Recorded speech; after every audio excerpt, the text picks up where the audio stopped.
Okay, so good morning. We are discussing the American Revolution today. So to review what we've done so far, after the defeat of Napoleon in 1815, there are now four major civilizations that are competing against each other for world domination. Last class we did the British. Today we'll do the Americans. Next week we'll do the Russians and the Germans. Okay, so the Americans. When you think of America, there's a very famous quote from Oscar Wilde, who is an English playwright, novelist, humorist. And he said, "America is the only country that went from barbarism to decadence, without civilization in between." Okay, so he meant this as a joke. So what did he mean by this? This is a question we will discuss today. And what I will show you is that America, in many ways, it was designed as the anti-civilization. The founding fathers of America recognized the failings and problems of civilization and designed a new form of government based on enlightenment principles in order to redeem humanity from the prejudices, the atrocities of civilization. Okay, so that's the argument we will look at today. All right, so the history of the Americas, it begins when the Europeans, led by the Spanish, start to interact with the New World. So the Spanish, starting in 1492, they will come and conquer the Aztecs, the Mayans, and the Incas. And they will establish basically plantation economies where the Spanish are extracting resources, primarily gold, silver, from the Americas. They will also establish sugar plantations on the islands of the Caribbean, and they will man it with slaves from Africa as well as other places. And this is extremely profitable for the Spanish. So of course, the English, the French, and the Dutch Republic, they want to get in on the action. Okay, and at first they start to smuggle resources into the New World, and they engage in piracy. In 1588, the English Navy defeats the Spanish Armada, and this opens up the New World now for the Europeans to come and colonize it. Okay, the problem though is that the Spanish control the best parts of the New World. And so everyone else is stuck with North America.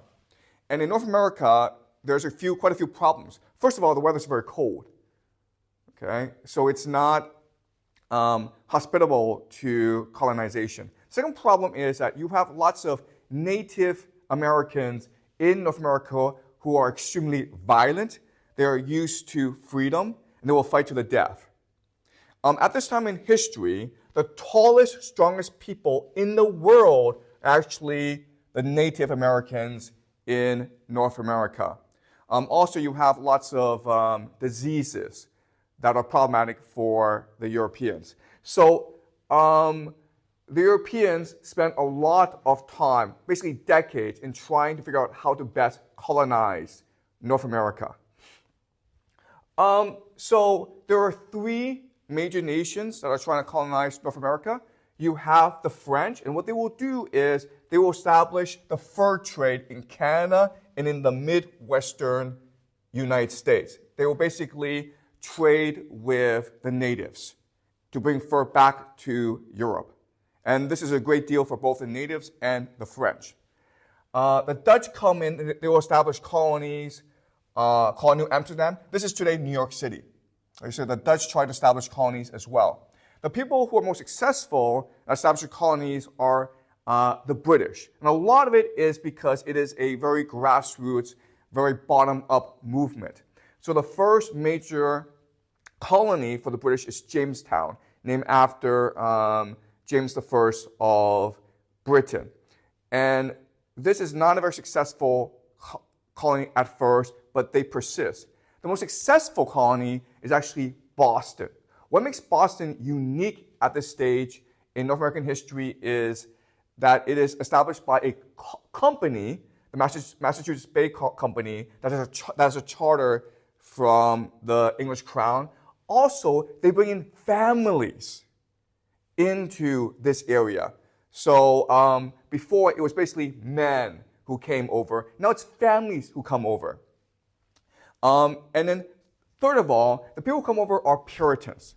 Puritans, as we discussed previously, they believe in the importance of literacy. Everyone has responsibility to read the Bible in order to interpret the command of God properly.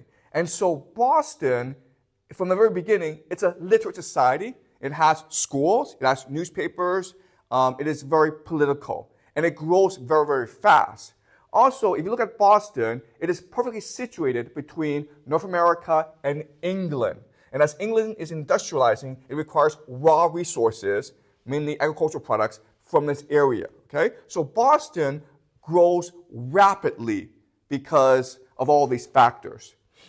So in the year 1682, you can see that the eastern United States has been colonized by the British. Okay? The French are still in Canada, and they're going to move down to the Midwest United States. The Spanish are in the southern United States. This is Florida. They found a colony called St. Augustine. They will also, in California, start to build colonies as well. But as you can see, most of the economic activity in North America is based on the eastern seaboard. Now, what's really important for us to remember is the diversity of these colonies. First of all, you have differences in the economy. The northern part will focus mostly on mercantile trade. The southern part will focus mostly on agriculture. To support the agriculture, they will import slaves from Africa in order to provide the labor for Charlestown and other places. Also, the motivations of the individuals are different. So some come for economic reasons, but a lot come for religious purposes. So for example, there's a man named William Penn, and he's a Quaker. He believes in creating a peaceful civilization. So he has a charter from the king, and he founds a new colony called Pennsylvania, named after him, that believes in religious and national tolerance. So a lot of Germans come over and settle down in Pennsylvania. The capital is Philadelphia.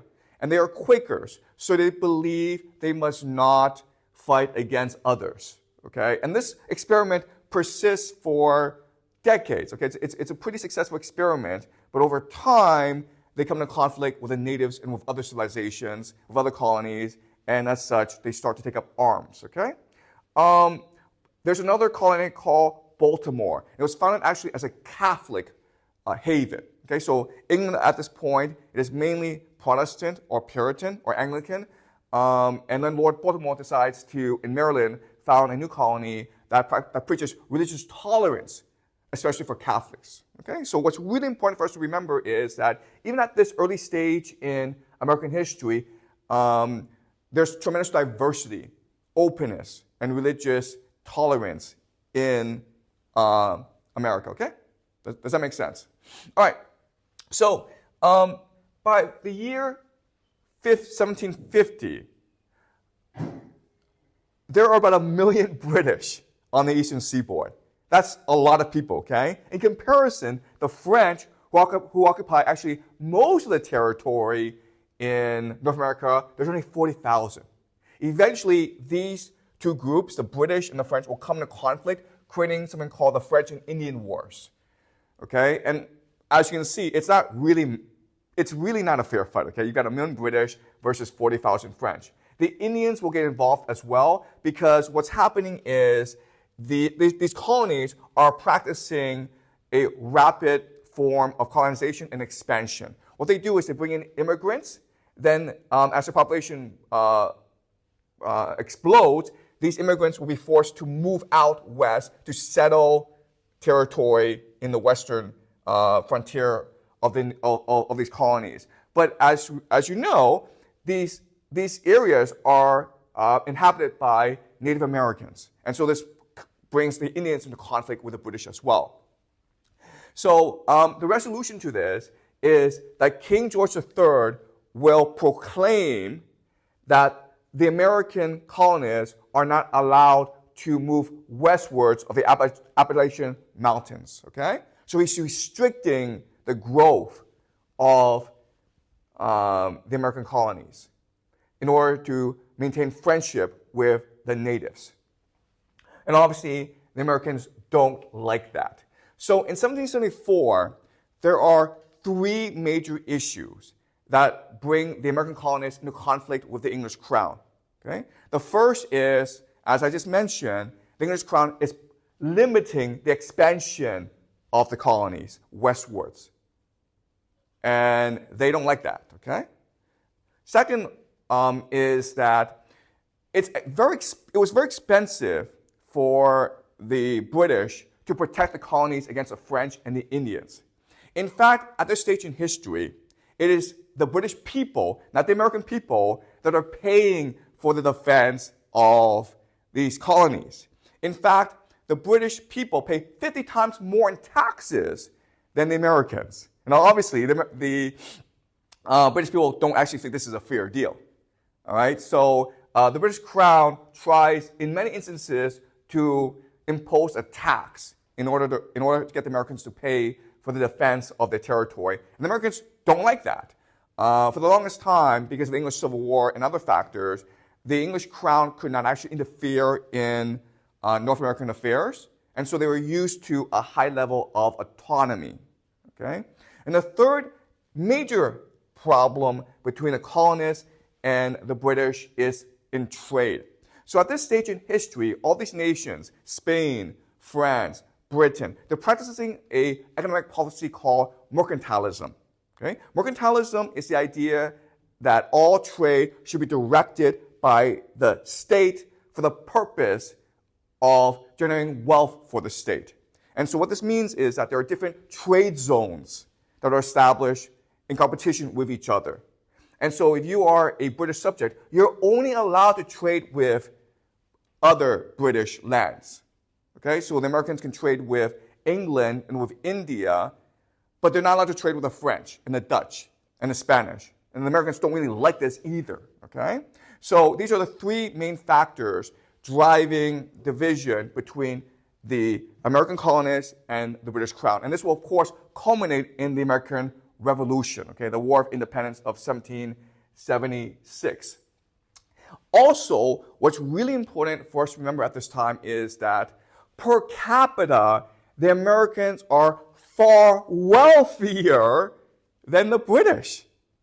Okay? Now, this is strange. And you ask yourself, why is it that even though England is industrializing far more rapidly than the Americans, and there are more British citizens than there are Americans, and also Britain is an empire, whereas America is a colony, how is it that the Americans per capita are able to become wealthier than the British? And the answer has to do with the American work ethic, the American attitude towards life. And this is best expressed by a man named Benjamin Franklin, okay, who is considered one of the founding fathers of America. He had an incredible life. He was born poor, but through hard work, through tenacity, through optimism, he was able to become a merchant, a very wealthy merchant, and an inventor, a philosopher, an ambassador, a politician. Okay, so he is basically the role model for Americans. Towards the end of his life, he wrote his autobiography. And so we're going to study his autobiography in order to get insight into the mentality of the average American at this stage in history. Okay? Now, Benjamin Franklin, by writing his memoir, he starts a new fad in America that persists to today. It's called the self-improvement or self-help fad. And these are the books that sell the most in America. So you may have heard of How to Win Friends and Influence People by Dale Carnegie. There's also Napoleon Hill, Think and Grow Rich. Okay? And these books are just telling you how to, as they say, how to be more successful in life. Okay? This is called the self-help movement. And the Americans really pioneered this. Before in history, no one believed that through your hard work, you can actually attain more in life. And in fact, you must go up and obtain more in life. Okay, so the Americans really start this self-help fad. All right, so let's read certain passages from the autobiography of Benjamin Franklin to gain insight into the American psychology. Okay? From the bosom of poverty and obscurity, so he was born poor and he was born a nobody, in which I drew my first breath and spent my earliest years, I have raised myself to a state of opulence and to some degree of celebrity in the world. This is the American dream. You can be born poor, but through hard work, you can become rich, okay? A constant good fortune has attended me through every period of life to my present advanced age, and my descendants may be desirous of learning what were the means of which I made use, and which, thanks to the assisting hand of Providence, have proved so eminently successful. They may also, should they ever be placed in a similar situation, derive some advantages from my narrative, okay? So not only is he going to tell you how he became rich, but he will teach you how to become rich, okay? So if you just do what he does, you'll become rich as well. So this is the American optimism. This is the American dream. All right. So he continues. He's talking to a friend, and his friend tells him, your writing sucks. And at this time, he should be angry, right? But instead, he recognizes that, look, there's merit in my friend's criticism, so I will improve myself, okay? And the way he improves himself, and he writes it, I won't read it because it's too long, but what he does is this. He takes a magazine, The Spectator, which is very well written, and then he summarizes the main points of the articles that he's read. Then he will take the summary and he will rewrite the article from memory himself. And then he will compare and contrast his work with that of the original work, and then he will make adjustments and refinements to his own writing. Okay? Now, if you actually know how to write, and if you actually met good writers don't write like this, okay? This is not how you learn how to read and write. But again, this shows us the optimism of the American character, that through just pure hard work and tenacity and persistence, you can learn anything, even though historically we all know that writers are people of genius. They're sort of born great writers. Okay? You're not going to learn how to be a man of genius just through pure imitation, okay? But what he's telling us is that no, through imitation, you can improve yourself. Okay? That's a very American outlook. All right. Now he's going to tell us how he became rich. I began to pay by degrees the debt I had contracted. And in order to ensure my credit and character as a tradesman, I took care not only to be really industrious and frugal, but also to avoid every appearance of the contrary. I was plainly dressed and never seen any place of public amusement, okay? So he's telling you how he became rich. First of all, he was honest. When he did business, he made sure that he never tricked anyone, okay? His reputation mattered above all. Also, he dressed in a very simple way. He didn't waste any money. He came across to everyone as someone who was a good Christian, a good Calvinist, someone who enjoyed making money and someone who saved all his money in pursuit of the praise of God. Okay? And this is how you become rich in America. Right? And you can imagine that there is merit to what he says. That if you do work hard, if you are honest, and if you save a lot of money, then it's possible for you to become rich. Okay? And this is the common mentality right now at this stage in America. Okay, he continues. I ought to have related that during the autumn of the preceding year, I united the majority of well-informed persons of my acquaintance into a club, which we call by the name of the Junto, and an object of which was to improve our understandings. Okay, this is really important. What he's telling us that after he became rich, he met other rich people, and they formed a philosophy club to debate and discuss the political issues of the day. It was like a book club, okay? They read John Locke, they read Thomas Hobbes, and they discussed these ideas. So this is a quintessential American attitude, constant self-improvement, Okay? You can become the wealthiest man in the world, but you still must read books. Also, this is important because these book clubs will become the foundation of the American Revolution, right? These founding fathers will meet in these clubs, and they will conspire to seek independence from Britain. Now, a lot of it is they believe that Providence, God, has tasked them with founding a new nation based on Enlightenment principles. So the religion of these people is what we call deism, okay? D-E-I-S-M. And the idea of deism, that's very different from previous religions, is they believe there is a God, and God created the universe, but after that, God went away. And now it is the responsibility of humans to make the world perfect. Okay? That's the mission from God. All right. This was the best school for politics and philosophy that then existed in the province.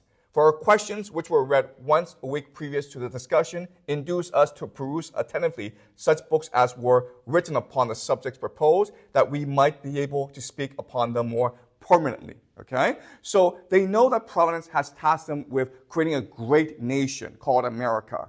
And to understand how to do so, they will read all the books of antiquity. They will study Rome. They will study Athens, Sparta, Carthage. They will study the Dutch Republic. They will study the British Constitution. Okay? And by studying these classics, they will come to a consensus on how to build a new society in the image of God. Okay? Does that make sense? Okay? This is the foundation of the American Revolution. All right. So not only did America become very wealthy very fast through the hard work, simplicity, and optimism of the people, but as you can see from this map, they basically spread out really quickly.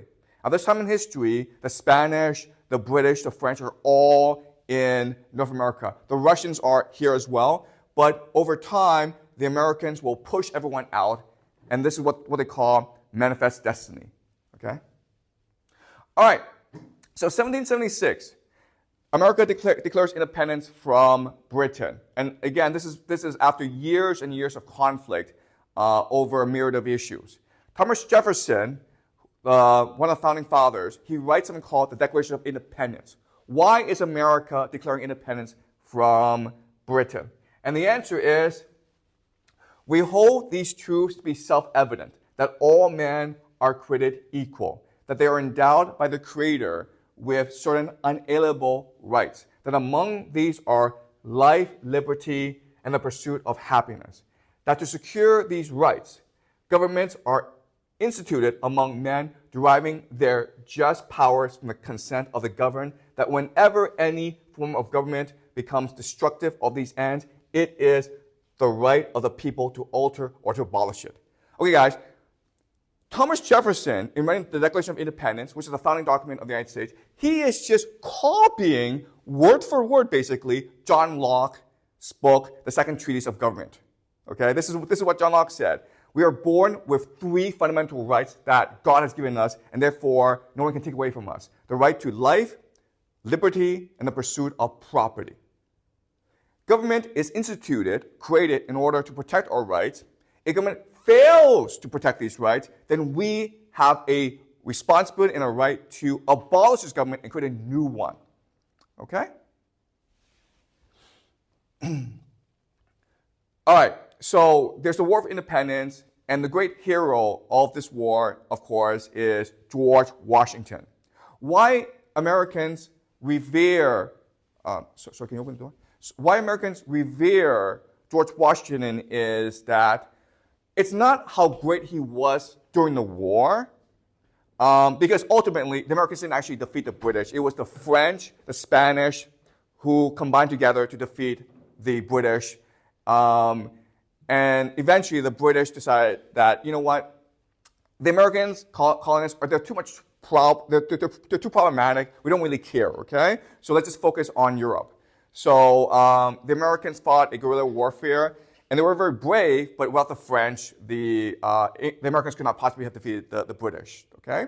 So, but what made George Washington so esteemed in the hearts of the American people is, after this war, he retired, okay? He just went back to his farm and enjoyed his last years in the garden.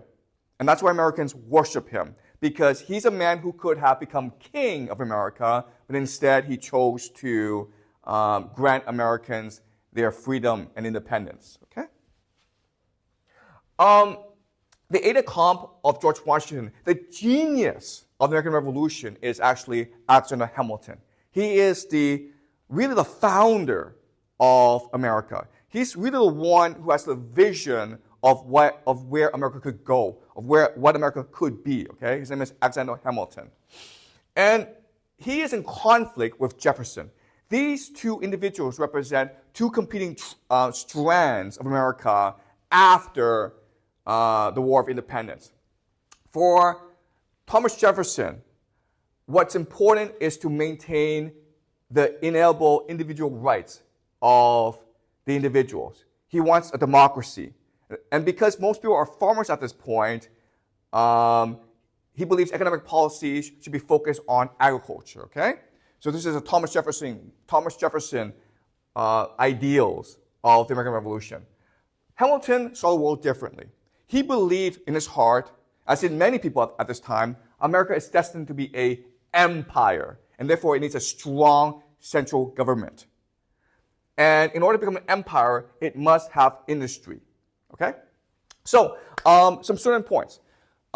So, the colonists are fighting the British because the British are trying to tax them, the British are trying to impose an army on them, and because the British are trying to limit their trade, okay? So, in order to get everyone to fight, they create something called the Articles of Confederation, which limits the power of the government to impose taxes, which limits the ability of the government to raise troops. But this is problematic because you can't actually fight a war like this, okay? So after the British leave America alone, problems start to arise. Basically, the main problem is you have lots and lots of soldiers who used to be farmers. They were promised pay when they joined the militia against the British, but because the government has no money, they had no money, okay? And they're also farmers, and because they had to leave their farms, they fell into debt. And so rich people came and took over their farms. And this led to something called the Shays Rebellion, where farmers are now trying to overthrow the government. And so the solution was to create something called the Constitution, which would grant more power to the central government, especially to collect revenue, to control trade, foreign trade, and to have an army, basically. Okay? So that was the solution that proposed by Hamilton and his friends. Jefferson argued that this would, of course, limit the rights of individuals. So he insisted on adding something called the Bill of Rights to the Constitution. Okay? You may have heard something called the First Amendment, the Second Amendment, the right to speak freely, the right to bear arms. This is from the Bill of Rights. It's actually not in the Constitution. The Constitution is a framework for how to build a strong central government, okay? Second thing I want you guys to understand is agriculture and industry, it's a different framework, okay? It's a different economic framework. With agriculture, you need a lot of slave labor because obviously you need people to man the fields and grow the crops, okay?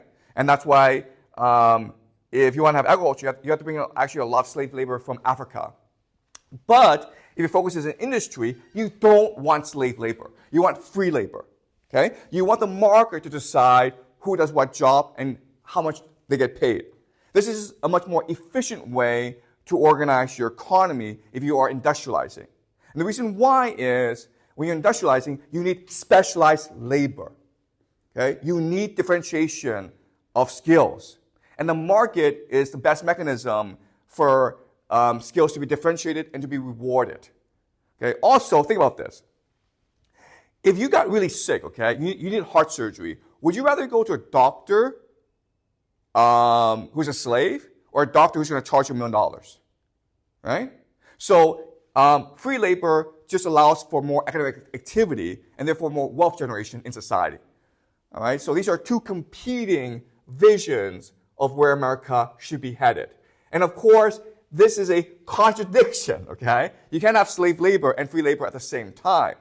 The North implements a policy of free labor. The South maintains policy of slave labor because they are mainly an agricultural society. Obviously, Jefferson is from the South. Hamilton is from New York. This conflict will eventually give rise to the American Civil War of 1861. Okay? So this conflict has always been there, but in 1789, when they introduced the Constitution, they choose to ignore this conflict until 1861, when this conflict finally led to violence. Okay? So this is the root of the American Civil War. Does that make sense, guys? All right. Okay. Now let's look at the Constitution. The Constitution is meant to be the most perfect form of government ever established. Okay? America is a clean slate. It's a tabula rasa. The Americans can do whatever they want. So they study all the previous Republican, democratic, monarchical, aristocratic systems. And they decide to imitate Montesquieu. Montesquieu was a French thinker who believed in the idea of separation of powers. If you want to create a perfect government, you need to balance the different factions of society using separation of powers. Okay?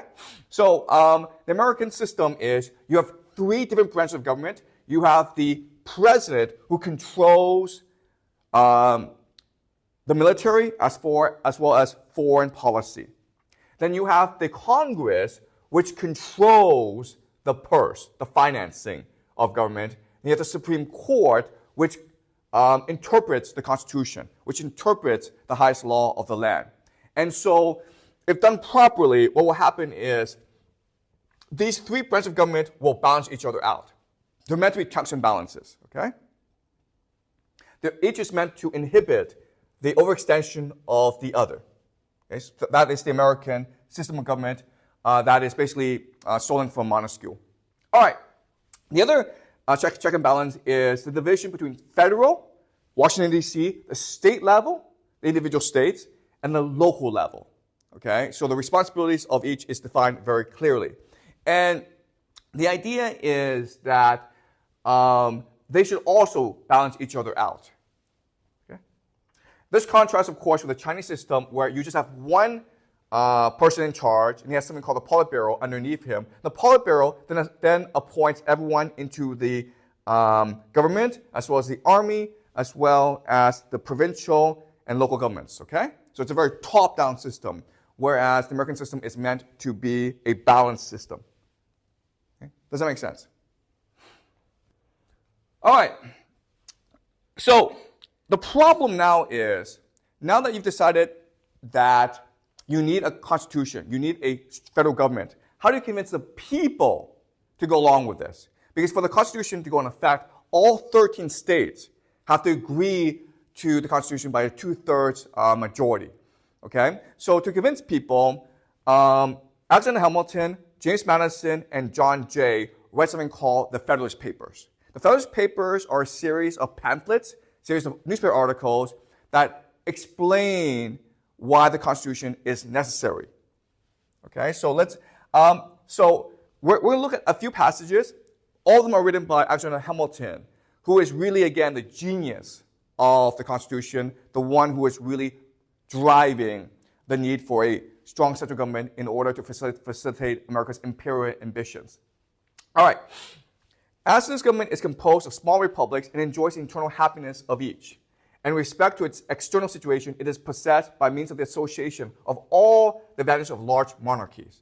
Okay? So this is the idea of a mixed, balanced government where you are trying to take the advantage of all political systems. Within America, it will be a Republican system. Okay? And so you will enjoy, within your area, democracy. But at a national level, in relation to other states, it will be a monarchy, where the president represents the nation in discussions and negotiations and conflicts with the other great European nations. Okay? All right. Another thing that the Constitution does is, if the president wants to appoint ministers, if the president wants to appoint officials, they have to be vetted and approved by the Senate. Okay, and this is new. Usually a king can appoint whoever he or she wants. but in the Constitution, the Senate must vet everyone. And the idea of this is to create accountability and transparency within government. Okay, so Hamilton explains this. To what purpose then require the cooperation of the Senate? I answer that the necessity of their concurrence would have a powerful, though in general, a silent operation.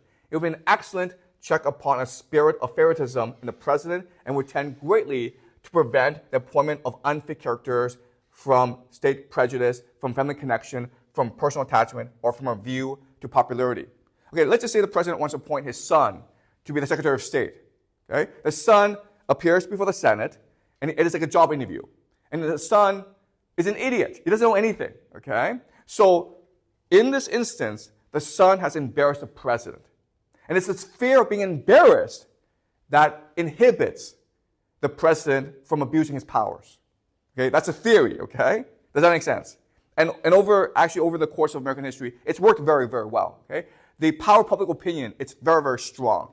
But what's important for us to remember is all this is based on the idea of convention, on norms, on values. As long as people buy into these conventions and norms, the system will work. But if you're someone like Donald Trump, who does not buy into these norms and values, it may be a problem, okay? Okay, so we'll see what happens over the next few years. All right, these judicious reflections contain a lesson of moderation to all the sincere lovers of the Union and ought to put them upon their guard against hazarding anarchy, civil war, a perpetual alienation of the states from each other, and perhaps the military despotism of victorious demagogue. Okay? Let me explain what this means. What this is saying is this. Alexander Hamilton, what he's saying is this. In creating a government, we're not trying to aspire to greatness. We're trying to prevent collapse. This is risk management. We're trying to avoid the risk of government, okay? What's the risk of government? Well, you could have anarchy, where people reject the government. You could have civil war, where the states go to war against each other. You could have a perpetual alienation of the states from each other, division within the government, and then military despotism, where a tyrant arises. Okay? So that's the point of the Constitution. It's risk management. It's to prevent America from failing. All right? All right. So after the Constitution, America now embarks on something called manifest destiny. The idea of manifest destiny is it's the will of God for America to conquer and settle the entire Western Hemisphere. Okay? North America, South America, it's all America because that is the will of God. So today Trump is saying how America should annex Canada and as well as Greenland. That's part of manifest destiny. It's not new.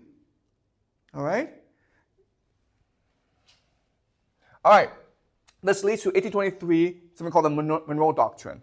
So President Monroe, before Congress, he announces that from now on, the Europeans are not allowed to interfere in the Western Hemisphere. The Western Hemisphere is entirely American. Okay, so he says, Europe are henceforth not to be considered as subjects for future colonization by any European powers. The Western Hemisphere is henceforth not to be considered as subjects for future colonization by any European powers. Hey guys, Russia, France, Germany, Britain, Spain, forget the Western Hemisphere. It's our territory. You come over here and we'll beat the crap out of you, okay? All right, so now America, to achieve its manifest destiny, it needs to expand, okay? And it uses multiple strategies to expand. In 1803, remember, the Midwest in the United States, it's controlled by France. It basically buys all this from Napoleon, okay? So now it's extending outwards over to here. Of course, there are natives in these territories. What the Americans do, of course, is eradicate the natives. It's a war of genocide. All right. War of 1812 is when America and Canada come into conflict. Again, because of manifest destiny, America sees Canada as part of its territory, but the British don't agree, and this leads to a War of 1812. It's a stalemate, okay? And after a stalemate, basically the British and the Americans agree that Canada will stay a British colony. But again, because of manifest destiny, we can expect America to eventually take over Canada as well as Greenland. 1846, the Mexican-American War. So America fights a war with Mexico and takes over Texas as well as California, okay? Basically, the entire western part of the United States is now incorporated into the new nation. In 1861, we have the Civil War, all right? And I've already explained the causes of the Civil War, right? This conflict between Thomas Jefferson and Hamilton, the two visions for where America is going, will eventually lead us to the American Civil War. You may have learned that the American Civil War was about slavery. It was not about slavery. It was mainly about state rights, okay? It was really about democracy versus empire. In a democracy, the states can do whatever they want. But in an empire, the central government is able to dictate a lot of policy, okay? So eventually this will lead to the Civil War. And of course, the North wins the Civil War because the North is far more industrial, far more wealthier and powerful than the South. And so the Hamilton vision is now achieved, and it will be expanded throughout the Western Hemisphere. There's a problem, though. And the problem is this. So at this time, of course, Abraham Lincoln is president of the United States, and he's considered the greatest president in American history for a reason. The reason is this. The Civil War was the deadliest war in American history, okay? Let's look at this. Over 600,000 people died in the American Civil War, which took about 4 years. Only 400,000 died in World War II, right?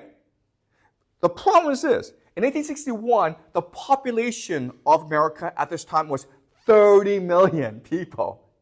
World War II, the population was 130 million. So this was by far the deadliest war in American history. Brothers were killing brothers. It was a tremendous, it was such a bloody conflict. And so after this war was ended, everyone was asking, why did we do this?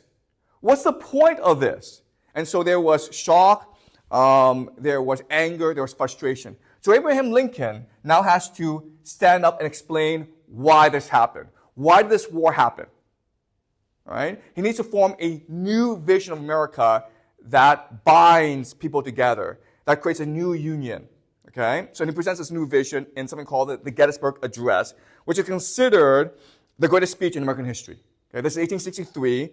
The Battle of Gettysburg was one of the bloodiest battles in the American Civil War. And we're going to read all of it, okay? It's because it's a very short speech and it's very powerful. 7 years ago, our fathers brought forth on this continent a new nation, conceived in liberty and dedicated to the proposition that all men are created equal. All right. So the War of Independence, it was not a war to seek independence from Britain. It was a revolution in human affairs. It was about bringing liberty to the world. Okay? It was about creating a new civilization. Now we're engaged in a great civil war, testing whether that nation or any nation so conceived and so dedicated can long endure.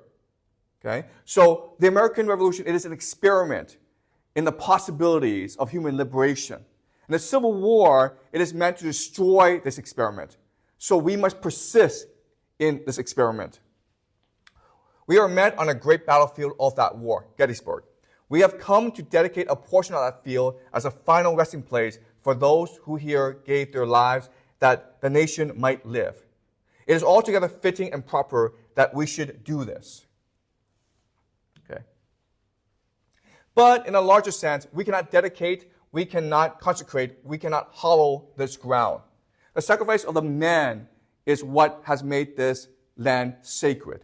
The sacrifice of these men is what made our nation makes our nation sacred. It's what saves our nation.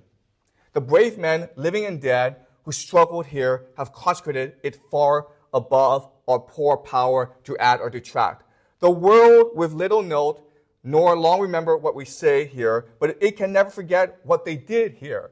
It is for us the living, rather to be dedicated here to the unfinished work which they who fought here have thus far so nobly advanced. Okay, and this ends it. It is rather for us to be here dedicated to the great task remaining before us, that from these honored dead we take increased devotion to the cause for which they here gave the last full measure of devotion. The men are dead.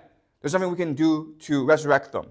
It is the responsibility of us, the living, to honor the sacrifice and to continue the mission that they died for, which is to spread liberty throughout the world, to bring liberty into human civilization. That we here highly resolve that these dead shall not have died in vain, that this nation under God shall have a new birth of freedom, and that government of the people, by the people, for the people, shall not perish from the earth. Okay?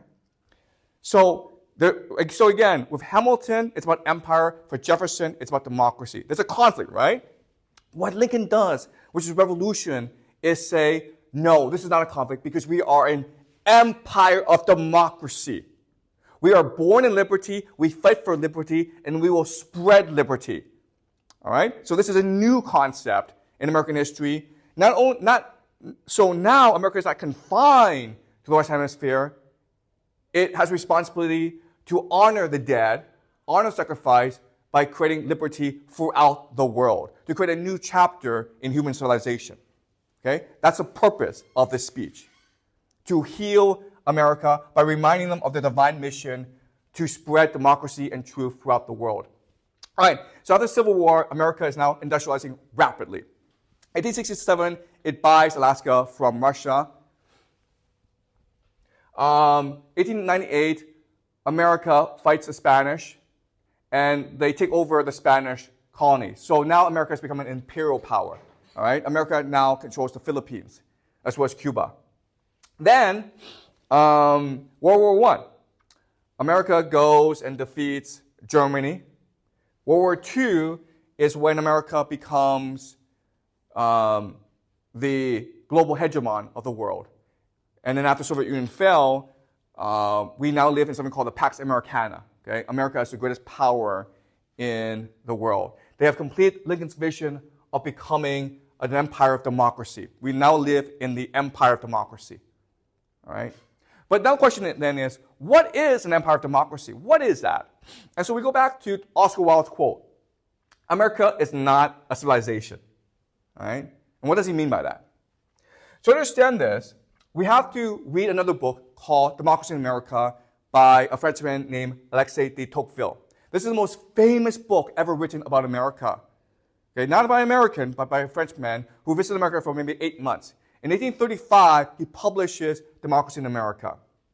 And he's trying to explain why is it that American democracy works, and why is it destined to eventually conquer the world. All right. Now, there's a lot of debate about this book. Hopefully, you'll be able to read this book in college. It is a fantastic book. It's really one of the best books ever written. And it's 1,000 pages. So it's possible for you to interpret the book in many different ways. But what I want to show you today is Alexis de Tocqueville actually is skeptical about American democracy.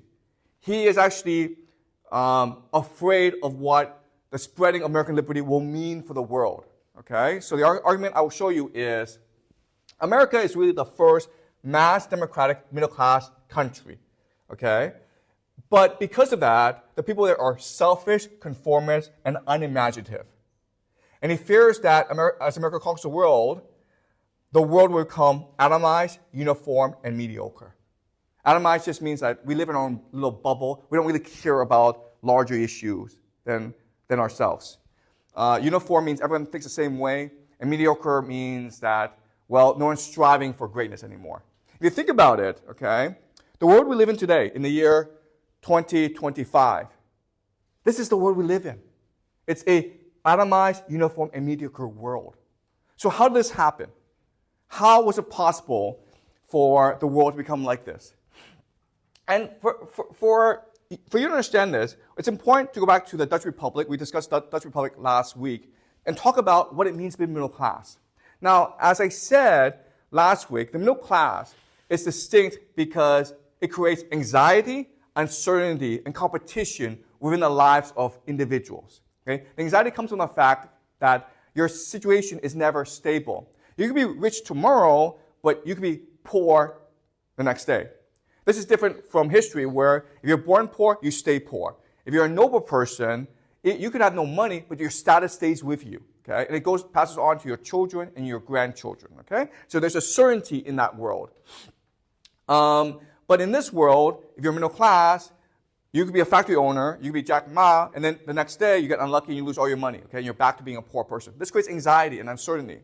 Also, because status is not given, but it must be earned, there's competition among middle-class members to strive for status, okay? And this creates something we call OCD, obsessive-compulsive disorder, and it leads to an obsessive control of yourself, a focus on cleanliness, and a desire to accumulate and achieve, okay? And if you think about it, we discussed the memoir of Benjamin Franklin, right?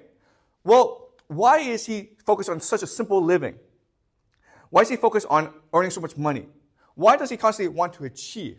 It's because of the anxiety of being middle class. You're born poor, you earn a lot of money, you become wealthy, but how do you know you won't become poor? How do you know your children won't become poor? The only way to resolve this anxiety is by constantly accumulating more and more. Okay? All right.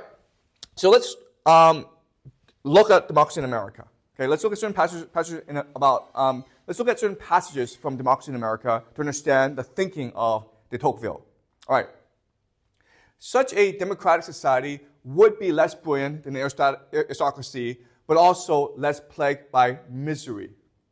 Pleasures would be less extreme, prosperity more general, knowledge would be less exalted, but ignorance more rare. Feelings would be less passionate and habits milder. There would be more vices and fewer crimes. Okay, this is actually a hard passage to understand. So what he's saying is this. In aristocratic societies, in most societies, there's a huge gap between the rich and the poor, okay? And there's a huge gap between the great and the mediocre.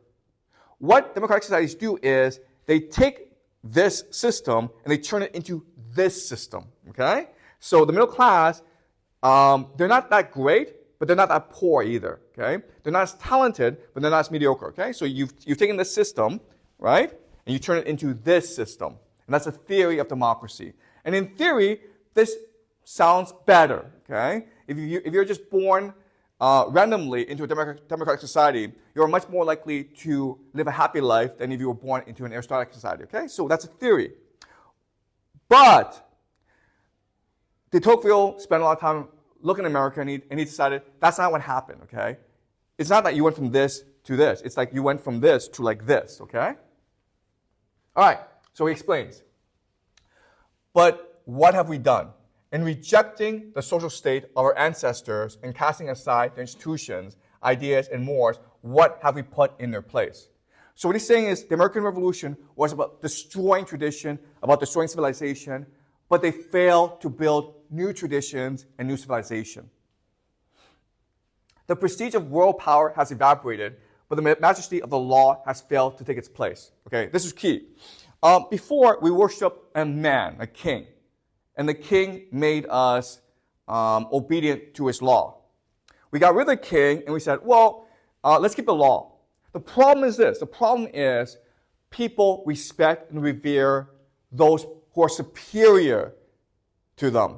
They do not respect and revere ideas and things and laws. Does that make sense? Okay? So in theory, America is a rule of law nation, but people don't really understand these laws, and people don't revere these laws as much as they would a superior man.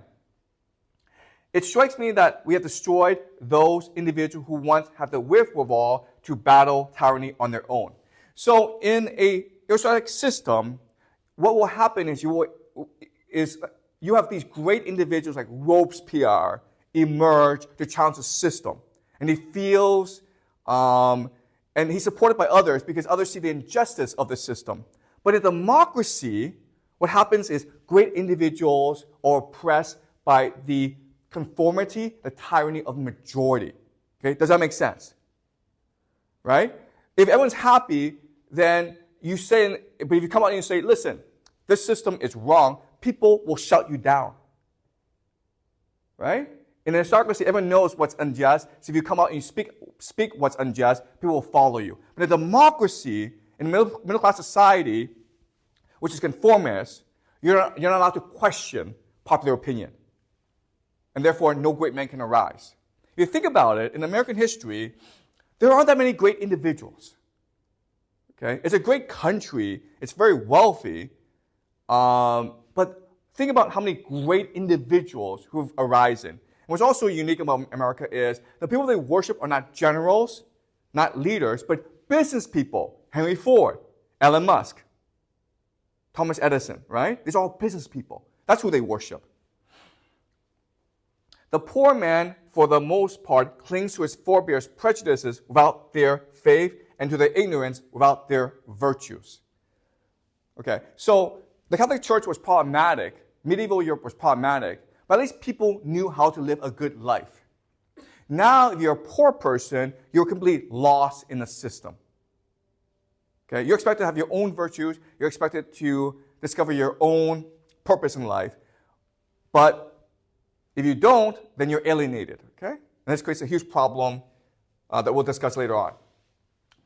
All right, he continues.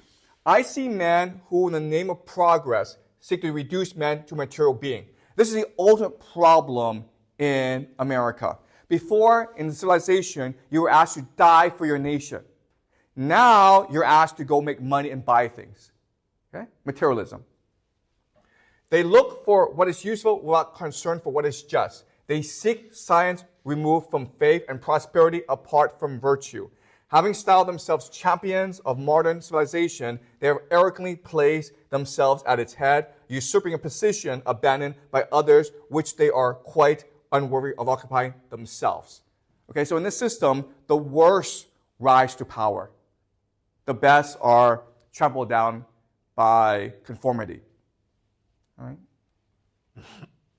All right, he continues. I'm trying to imagine what new features despotism might have in today's world. I see an innumerable host of men, all alike and equal, endlessly hastening after petty and vulgar pleasures with which they fill their souls. Over these men stand an immense tutelary power which assumes sole responsibility for securing their pleasures and watching over their fate. Think about the society that we live in today, the entire world. Before, we were asked to sacrifice ourselves for civilization. Before, we were asked to be great, to work together. Now, we're asked to just buy things. Buying things will make us happy. And it's the responsibility of the government to ensure we can buy things. Okay? That's the world we live in today.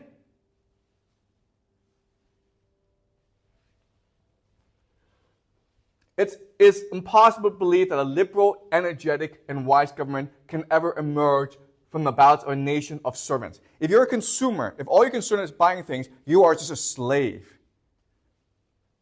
The possibility of a constitution being republican in its head and ultra-monarchical in all of its other parts has always struck me as an ethereal monster.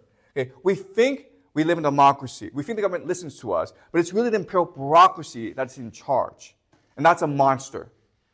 The vice of those who govern and the imbecility of the governed would quickly bring about its ruin, and the people, tired of their representatives and of themselves, would either create free institutions or soon return to prostrating themselves at the feet of a single master. Okay, so this is a prophecy. The prophecy is this. America, the way it is structured, the way it is conceived, is not sustainable in the long term. Either it will break apart in a civil war, or a tyrant will emerge. It will become a monarchy. Okay, that is de Tocqueville's dark prophecy for America. Okay, so America is again in competition with these other civilizations.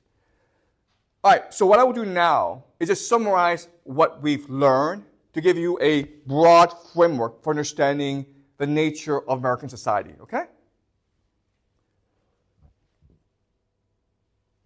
Sorry. All right.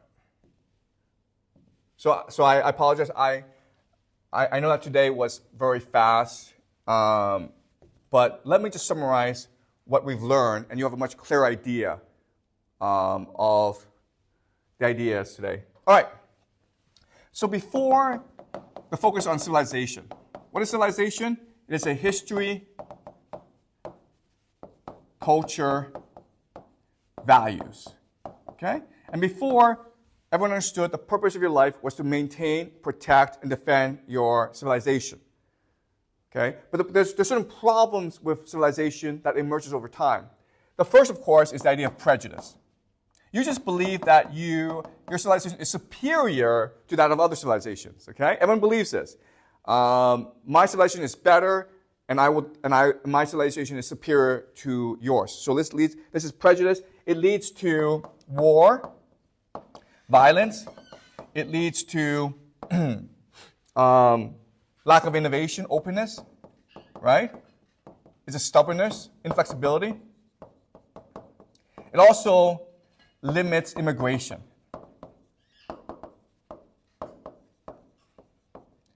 Okay? Does that make sense? Okay? This is the nature of civilization throughout most of human history. Now, this is a problem for America. Why? Because as I mentioned, America was founded by immigrants. Right? It's also pretty diverse. Diversity, openness. And so these are the three characteristics of America. It's a very diverse place with different religions, different cultures. It's always trying to welcome immigrants in order to build up its nation and wealth. And it has to be open because it needs to steal ideas from Europe, basically. All right? So now you have a problem. Right? Civilization cannot solve these problems. So what do you do in order to create a society? What you do is, rather than build a civilization, you create a game. Okay? In many ways, America is an anti-civilization. It's trying to remedy the failings and weaknesses of civilizations in the past. It's decided, we're going to create a game, guys. Okay? That's the idea of the U.S. Constitution. What's the game? The game is this. First of all, we need to have game masters. Game masters is the government. But the problem is, for the game to work, it has to be fair. It has to be clean. Okay? It has to be winnable for people. Does that make sense? You only play games if you think the game is fair and it's winnable and it's rewarding, right? It's transparent. Therefore, our government must be fair, transparent, and democratic to get as many people to play this game as possible. All right? Once the government is in place, now what we do is we create the rules for the game that are fair, just, and which is winnable, okay? So the purpose of this game is to make as much money as possible, okay? Material acquisition. And if you win this money, it's yours, okay? Private property. By law, whatever you earn, whatever you have earned, is yours forever. It's yours, but it's also your children's, okay? You understand? This is a game that America has constructed. If you think about it, this is great because now you can bring in as many immigrants as you want. Because all they do is play this game. Everyone wants to play this game. It allows you to be open because it allows for rapid innovation within your society. Okay? And it allows for diversity as well because everyone's striving to make as much money as possible. Okay? So that's what America is. America sees itself as a new civilization, but it's really an anti-civilization because it's really a game. And over time, what will happen is, because America is becoming more and more wealthy, it will be able to conquer the world and establish the game throughout the world. In China today, we are playing this game, right? What do we believe? We believe that we come to school because we need to get an education, go to America, get a degree, so that we can become rich. When we become rich, we can buy things, right? We're playing this game. We've all been brainwashed to play this game. Okay? The problem with this game is, eventually, the few will win everything. Does that make sense? You have massive inequality in the world. And when this happens, people are like, this game sucks. What do we do now? And then people will be like, you know what? I miss civilization. I miss when it was clear what my identity was, when it was clear what I had to do in life, when I was asked to make sacrifices for the greater good. I miss that. I'm nostalgic for that, okay? And of course, this is what gives us MAGA, right? Ultimately, MAGA is about trying to restore the idea of civilization in America. Make America great again. Make America into a white, Christian, democratic nation again. Let us restore the vision of Thomas Jefferson. Right? Okay, that's it. So this is just an introduction to America. We'll continue this topic as we move further and further along the course. Okay? So next week, we will do the German and Russian civilizations. And what you will see is that in many ways, these civilizations are far superior to the Anglo-American empire. All right? So, any questions?